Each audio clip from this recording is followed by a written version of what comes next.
خود بخود آٹومیٹکلی نیک اعمال سے معاف ہوتے جائیں گے۔ یہ مطلب ہے بڑے گناہ تو معافی مانگنے سے اور آئندہ اس گناہ کو نہ کرنے کا پکا عہد کرنے سے معاف ہوں گے، لیکن چھوٹے گناہ نیکیوں سے آٹومیٹکلی دھل جائیں گے۔ اس کانٹیکسٹ میں ایک آیت ہے جو اس فلسفے کو سپورٹ کرتی ہے، وہ ہے سورہ ہود کی آیت نمبر 114، وَأَقِمِ الصَّلَاةَ طَرَفَيِ النَّهَارِ وَزُلَفًا مِّنَ اللَّيْلِ، اور نماز کو قائم رکھو دن کے دونوں کناروں پر اور رات کے حصوں میں۔ دن کے دونوں کناروں کے اوپر جو نماز ہے وہ اس کنارے پہ فجر ہے اور دوسرے کنارے پر ظہر اور عصر ہے، اور مغرب اور عشاء چونکہ غروب آفتاب کے بعد ہوتی ہے وہ رات کی نماز۔ ان نمازوں کو مضبوطی سے پکڑ لو۔ ان الحسنات یذہبن السیئات، بے شک نیکیاں برائیوں کو مٹا دے، یعنی یہ نماز پڑھنا آٹومیٹکلی گناہوں کو معاف کر دے گا۔ ذالک ذکری للذاکرین، یہ تو ہے نصیحت ان لوگوں کے لیے جو نصیحت حاصل کرنا چاہیں، یہ ان کے لیے۔ تو اس آیت کے تحت یہ پتہ چل گیا کہ جو نیک اعمال ہیں وہ گناہوں کو دھونے کا سبب بن جاتے ہیں۔ یہ جو سورہ ہود کی آیت میں نے پڑھی نا، آیت نمبر 114 114، اس کانٹیکسٹ میں ایک حدیث بھی ہے بخاری اور مسلم دونوں کے اندر، بڑی حیران کن حدیث ہے۔ مسلم شریف میں ذرا ڈیٹیل سے ہے، بخاری میں بھی موجود کہ ایک صحابی اللہ کے محبوب صلی اللہ علیہ وآلہ وسلم کے پاس حاضر ہوتے ہیں اور کہتے ہیں یا رسول اللہ، آج مجھ سے ایک ایسا گناہ ہو گیا ہے، آپ مجھے پاک فرما دیں۔ آج میں نے مدینہ شریف کے کنارے پر، یعنی شہر سے باہر گاؤں ایریا میں، ایک عورت کو گلے لگا دیا، لیکن میں نے اس کے ساتھ کوئی اور تعلق قائم نہیں کیا، یعنی وہ جو انٹر کورس والا، باقی میں نے اس کے ساتھ اس طرح کا معاملہ کیا، تو اب میرے لیے کوئی معافی؟ تو نبی صلی اللہ علیہ وآلہ وسلم نے خاموشی اختیار کر لی۔ جب وہ جانے لگا تو نبی علیہ السلام نے اسے واپس بلایا۔ اسی وقت نبی علیہ السلام پہ یہ آیت نازل ہوئی، سورہ ہود کی 114۔ آپ نے یہ آیت تلاوت کی کہ دن کے دونوں سروں پر اور رات کے اوقات میں نماز کو قائم رکھو، بے شک نیکیاں گناہوں کو مٹا دیتی ہیں، محو کر دیتی ہیں۔ تو نبی علیہ السلام نے کہا کہ نماز پڑھو، تمہارا یہ گناہ معاف ہو۔ اچھا، بعض لوگ اس سے سمجھتے ہیں کہ کوئی اگر ڈیٹس مارتا رہے لڑکیوں کے ساتھ، نماز پڑھ لے تو آٹومیٹکلی معاف ہو جائے۔ نہیں، اس پہ بھی اجماع ہے پوری امت کے علماء کا، چاہے سنی ہو یا شیعہ، کہ کسی چھوٹے گناہ کو چھوٹا سمجھ کے تکرار کے ساتھ کرنا بھی گناہ کبیر ہے۔ یہ تو ایک کبھی کبھار ہو جائے نا، لیکن وہ یہ تو نہیں تھا کہ نبی علیہ السلام نے اسے یہ کہا کہ ہاں روزانہ گلے لگا لیا کرو، اس کے بعد پھر نماز پڑھ لیا کرو۔ ایسا نہیں، یعنی کبھی کبھار کوئی نفس سے مغلوب ہوا تو اس کی نیکیاں گناہوں کو محو کر دی۔ اسی کو سپورٹیو ایک اور حدیث ہے بخاری اور مسلم دونوں کے اندر، نبی صلی اللہ علیہ وآلہ وسلم نے فرمایا، بھلا بتاؤ تو اگر کسی شخص کے گھر کے آگے سے نہر گزرتی ہو اور وہ روزانہ اس میں 5 دفعہ غسل کرے تو اس کے جسم پہ کوئی میل باقی رہ جائے گا؟ صحابہ نے کہا نہیں یا رسول اللہ صلی اللہ علیہ وآلہ وسلم۔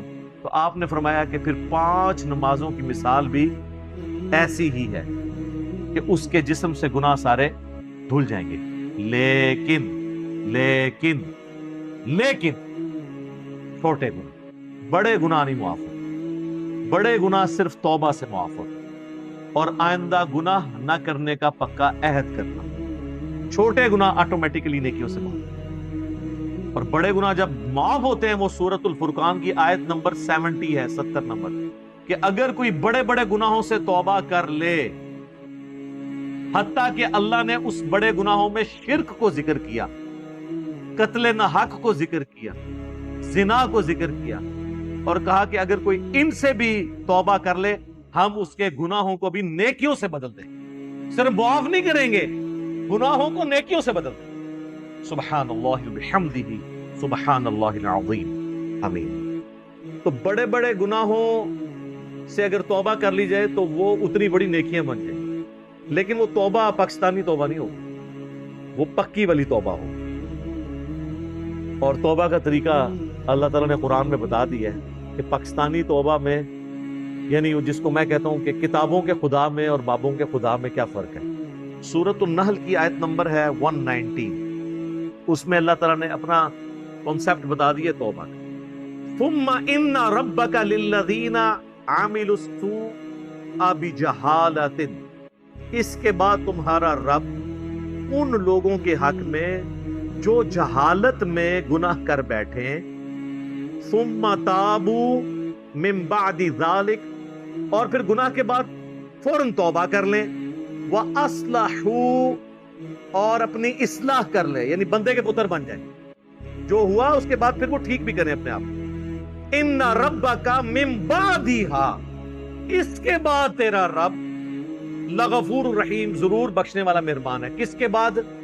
جو توبہ کرے، رجوع لائے اللہ کی طرف اور اپنے آپ کو سدھار لے، پھر میں اس کو معاف کروں. خالی استغفار کی تسبیح پھیرنے سے معافی نہیں ہو. یہ ہے کنسپٹ قرآن. یہ پیرلل میں دو چیزیں نہیں چل سکتی، اللہ کے ساتھ بغاوت بھی اور خالی استغفار کی تسبیح پڑھو. تو یہ کنسپٹ اللہ تعالیٰ نے توبہ کے حوالے سے کلیئر کر دیا. اب آ جائیں اس طرف جو میں نے کہا کہ کبیرہ گناہوں سے اگر بچ جائیں تو چھوٹے معاف ہو جائیں گے. اس کو سپورٹیو ایک اور حدیث ہے جو صحیح مسلم میں ہے، وہ ڈسائسو حدیث ہے. اس کے الفاظ ہیں، اگر بڑے بڑے گناہوں سے بچا جائے تو ایک نماز سے دوسری نماز، ایک جمعے سے دوسرا جمعہ، اور ایک رمضان سے دوسرا رمضان درمیان کے تمام گناہوں کا کفارہ بن جائے گا، اگر بڑے بڑے گناہوں سے بچا جائے. اب یہ نہیں ہے کہ ادھر سے ایک جمعہ پڑا ادھر سے ایک جمعہ اور درمیان والے معاف نہ، کیونکہ اس کے الفاظ ہیں اگر بڑے گناہوں سے بچا جائے. تو مجھے بتائیں نماز چھوڑنے سے بڑا گناہ کون سا ہو سکتا ہے؟ صحیح مسلم میں حدیث ہے، بندے کے کفر اور ایمان کے درمیان، شرک اور اسلام کے درمیان فرق نماز ہے. لہٰذا جو نماز چھوڑتا ہے تو ایک جمعے سے دوسرا جمعہ درمیان کے گناہوں کا اس کا کفارہ نہیں بنے گا. ایک رمضان سے دوسرا رمضان درمیان کے گناہوں کا کفارہ نہیں بنے گا. ایک نماز سے دوسری نماز درمیان کے گناہوں کا کفارہ نہیں پڑے گی کہ اگر کوئی کہے جی میں فجر پڑھ لوں اور ادھر سے عشاء پڑھ درمیان والی معاف ہو جائے. نہیں. جامعہ ترمذی میں حدیث ہے، شقیق تابعی کہتے ہیں کہ صحابہ کرام نماز چھوڑنے والے کے علاوہ کسی کی تکفیر نہیں کرتے. جو نماز نہیں پڑھتا تھا اس کو وہ کافر سمجھتے. یہ پاکستان کے شناختی کارڈ میں بے نمازی مسلمان ہے، اللہ کے ہاں بے نمازی مسلمان نہیں. جامعہ ترمذی میں حدیث ہے، جس نے جان بوجھ کے نماز چھوڑ دی اس نے کفر. اور جان بوجھ کے چھوڑنے سے مراد یہ نہیں کہ بندہ کہ میں بڑا مصروف، نہیں. بخاری و مسلم دونوں میں حدیث ہے کہ اگر کوئی شخص بھول جائے یا سویا ہوا ہو تو جیسے ہی اسے یاد آئے یا وہ اٹھے تو نماز پڑھ لے. اور پھر نبی الاسلام نے وہ آیت تلاوت کی سورہ طٰہٰ، وَأَقِمِ الصَّلَاةَ لِلذِّكْرِ، اور میری یاد کے لیے نماز کو قائم رکھو. تو نبی الاسلام نے فرما دیا کہ وہ جو جان بوجھ کے یہ ہے کہ ایک بندہ جاگ بھی رہا تھا اور بھولا ہوا نہیں تھا اور اس نے نماز چھوڑ، وہ مانا. ایک اور چیز ہو سکتی ہے کہ کوئی مجنون ہو جائے، جو صحیح بخاری میں مولا علی کا قول ہے تعلیقاً کہ 3 لوگوں سے قلم اٹھا لیا گیا ہے، چھوٹے بچے سے، پاگل سے اور سوئے ہوئے شخص، یہاں تک کہ وہ جاگ جائے. تو یہ حدیث مرفوع بھی ہے، نبی الاسلام سے بھی مولا علی نے نقل کی ہے، سنن ابن ماجہ میں بھی ہے، ترمذی میں بھی. بخاری میں امام بخاری سے چیپٹر کی ہیڈنگ میں لے کے آئے ہیں. اس کانٹیکسٹ میں جو سیدنا عمر کے پاس ایک دفعہ ایک مقدمہ کسی پاگل کے بدکاری کرنے کا آیا تھا تو مولا علی نے کہا تھا کہ اس کے اوپر سزا جاری نہیں ہوگی کیونکہ اس کا ذہنی توازن درست نہیں ہے. تو پاگل کوئی ہو گیا ہے، سویا ہوا ہے، بھول گیا ہے تو پھر معاملہ الگ ہے، ورنہ آپ نے نماز پڑھنی ہے. اور نماز چھوڑنے کی معافی جو ہے وہ نیک اعمال سے نہیں ہوگی کیونکہ یہ تو فرض، اسی طریقے سے باقی جو فرض. تو یہ گناہ کبیرہ کے حوالے سے کانسیپٹ کلیئر ہو گیا. یہ کبیرہ اور صغیرہ کی بحثیں تو ساری علمی ہیں. ادروائز صحیح مسلم میں حدیث ہے، عبداللہ ابن مسعود کہتے ہیں نبی صلی اللہ علیہ وآلہ وسلم سے بھی انہوں نے مرفوع کیا اس حدیث کو کہ مؤمن کے لیے چھوٹا سا گناہ بھی ایسا ہے جیسا کہ اس کے سر پہ کسی نے پہاڑ رکھ دیا، گویا اس پہ گرا چاہتا ہے. اور منافق کے لیے بڑے سے بڑا گناہ بھی ایسا ہے گویا ناک پہ مکھی بیٹھی تھی اس نے اڑا دی. تو وہ اس کو سینسٹیو ہی نہیں ہوگا اس معاملے میں، جس کو ہم پنجابی میں کہتے ہیں کہ عقل نہ ہوئے تھے موجیں ہی موجاں. عقل ہوئے تھے سوچیں ہی سوچا. جس کو عقل نہیں ہے تو وہ موج ہی مارے گا نا, وہ تو کپڑے بھی اتار کے پھیرے گا تو وہ ریلیکس کرے گا, لیکن کوئی عقل مند آدمی تو اپنے کپڑے اتار کے نہیں پھیر سکتا. ہاں وہ بزرگ ہو تو وہ پھیر سکتا. مجذوب اس کا بھی وہ کہتے ہیں کہ جی انہاں تو قلم اٹھے ہے, تو سیدھی طرح کہنا پاگل ہے, قلم اٹھے ہے. مجنون, مجذوب, شطحیات, پنجابی بونگیاں. آپ دیکھ لیں کتنے ننگے پیر ہیں, ہمارے کتنے پرائم منسٹر ہیں جو وہ ان ننگے پیروں کے پاس جا کے بیٹھتے تھے اور جا کے ان سے تھاپڑے مرواتے تھے. ان سارے پیروں کو کہنا پاکستان کا قرضہ اتار دینا, بجلی پوری کر دیں. پرائم منسٹر تو ظاہر ہے جڑی جماعتاں ہونے چاہیے بننا ہے نا کسی نے. تو یہ ساری کہانیاں ہیں اور یہ سارے ان کے پاس پہنچے ہوتے ہیں. یہ ہماری یعنی قوم کی ایز اے قوم جہالت ہے. تو اللہ تعالیٰ نے گناہ کبیرہ کے حوالے سے بتا دیا. آخر میں اگر میں لسٹ کا ذکر کروں, یہ ایک تلخ چیز تھی جو میں نے اس آیت کے کانٹیکسٹ میں آخر میں رکھی ہے کہ یہ ہماری بدقسمتی کہہ لیں کہ اکثر گناہ جو ہمیں معلوم ہے وہ سب کے سب کبیرہ گناہ ہیں. ان میں کوئی گناہ چھوٹا گناہ نہیں, ہم ان کو چھوٹا سمجھ رہے ہوتے ہیں. اگر آپ کو یہ سارے گناہوں کی لسٹ چاہیے نا تو بخاری مسلم کے حوالے سے مشکات المصابیح میں اگر آپ چلے جائیں نا تو مشکات کے شروع ہی میں پہلی جلد کے اندر آپ کو ایک چیپٹر ملے گا گناہ کبیرہ کا بیان, کیونکہ یہ کمبائنڈ فارم میں نوٹس ہیں مشکات میں, اسی لیے بار بار ایمفسائز کرتا ہوں کہ مشکات ضرور لیں. مثلاً پہلی حدیث اس چیپٹر میں وہ بخاری اور مسلم دونوں سے لے کے ہیں کہ عبداللہ ابن مسعود رضی اللہ تعالیٰ عنہ کہتے ہیں کہ نبی علیہ السلام سے کسی نے عرض کیا کہ اللہ کے نزدیک سب سے بڑا گناہ کون سا ہے؟ تو آپ نے فرمایا کہ تم اللہ کا شریک بناؤ حالانکہ اس نے تمہیں پیدا کیا, یعنی شرک سب سے بڑا گناہ. اس نے پوچھا اس کے بعد, فرمایا اس اندیشے سے بچے کو قتل کر دو کہ وہ تمہارے ساتھ کھائے گا.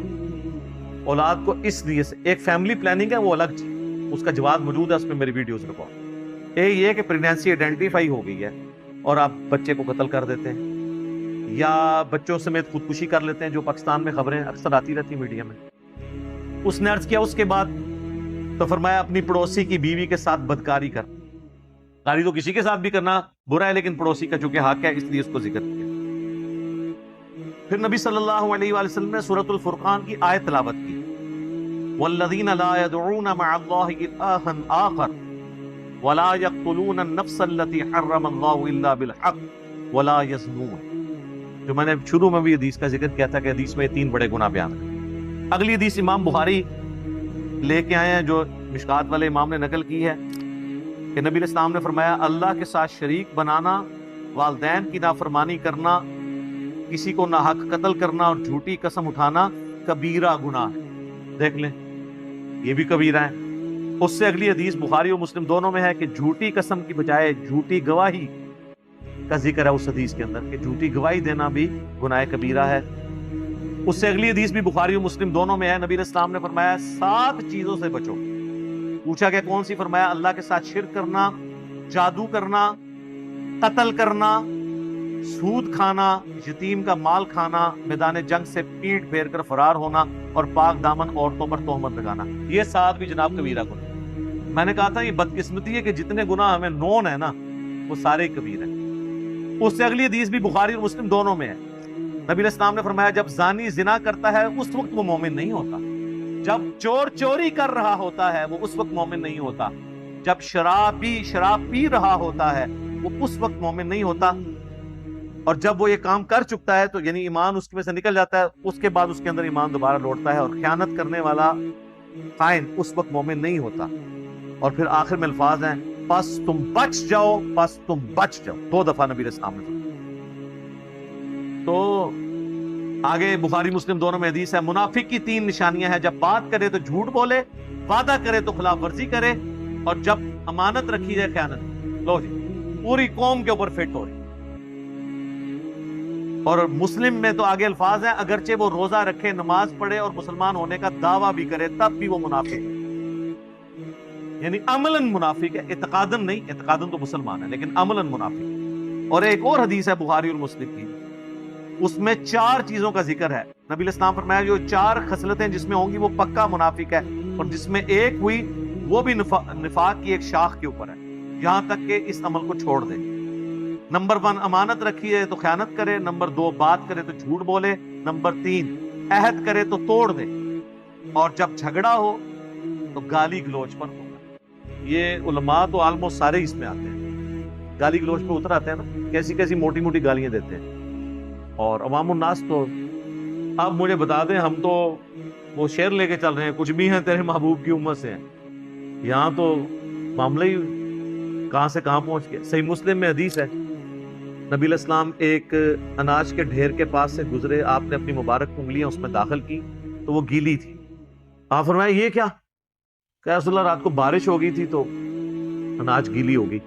آپ نے فرمایا تم نے گیلی اناج اوپر کیوں نہیں کی تاکہ لوگ اس کے عیب کے اوپر مطلع ہوتے، اس کے بعد کسی کی مرضی کہ وہ خرید کے لے جائے گھر جا کے خشک کر لے، لیکن تم نے اس طرح کیوں کیا کہ اوپر خشک رکھی اور اندر گیلی؟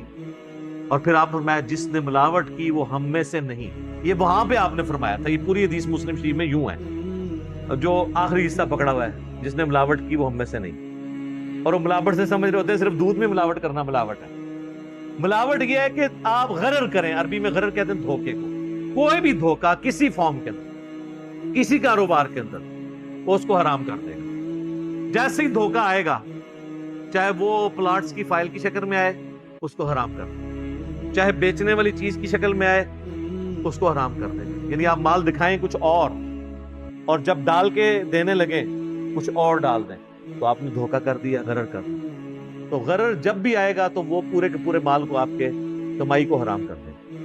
بولے اعوذ باللہ تعالی، اللہ تعالی ہمیں اس فتنے سے بچا کے رکھے، اپنی ایمان کے اندر رکھے، گناہ کبیرہ سے بچنے کی توفیق عطا فرمائے، اور کمٹمنٹ کے ساتھ اپنے محبوب صلی اللہ علیہ وآلہ وسلم کی سچی اتباع کرنے کی توفیق عطا فرمائے، آمین۔